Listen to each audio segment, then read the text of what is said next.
Esordio vincente per la Reale Mutua Fenera Chieri 76, che nel nuovo Pala Fenera, portata a una capienza di 1500 posti, batte 3-1 Caserta e sale a quota 6 punti in classifica.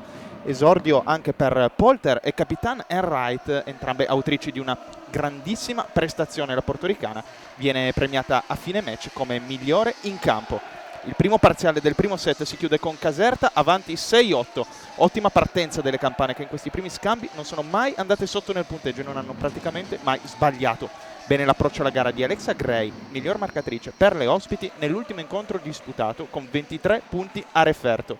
Più contratte invece le ragazze guidate da coach Giulio Cesare Bregoli, specialmente in battuta con 2 errori di Grobelna. La reazione però arriva e le collinari passano in vantaggio per la prima volta sul 10-9 con un attacco di Perinelli. Il proseguo del set si gioca su una situazione di totale equilibrio, con le biancoblù che mantengono sempre una o due lunghezze di vantaggio e chiudono sul 25-23. Molto combattuto anche il secondo parziale del match, almeno fino al 10 pari. Da questo momento 6 punti consecutivi delle ospiti portano il punteggio sul momentaneo 10-16 e costringono coach Bregoli a chiamare 2 timeout, determinanti le giocate di Cruz, Gray e Alassan. L'allenatore bianco-blu allora decide di cambiare fuori Guerra e Grobelna per Capitan Enright e Lack, e la scossa arriva. Il distacco tra le due squadre non è più così netto, ma oscilla tra i 2 e i 3 punti. Caserta però dimostra solidità nei momenti importanti, nonostante l'ottimo impatto di Enright, 5 punti e 71% in attacco, e riesce a pareggiare nel computo totale dei set, 22-25 e 1-1. Bene anche Mazzaro tra le fila delle collinari con 6 punti e 86% di positività in attacco.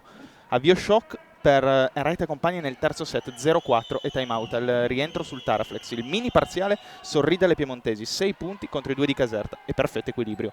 Da questo momento in avanti i capovolgimenti di risultato sono la costante. Caserta prova nuovamente l'allungo portandosi sul 9-13, ma come in occasione del secondo gioco coach Bregoli cambia Mazzaro e Perinelli rispettivamente per Acrari e Guerra. La reazione è immediata e si torna in parità sul 14 pari.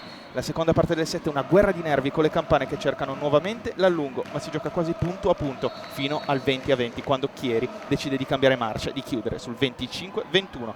Ottimo il terzo gioco di Grobelna, 8 punti per lei, di Rolsen con i suoi 5 punti, di cui 3 muri, di Acrari e Guerra, ben servita anche loro da Polter.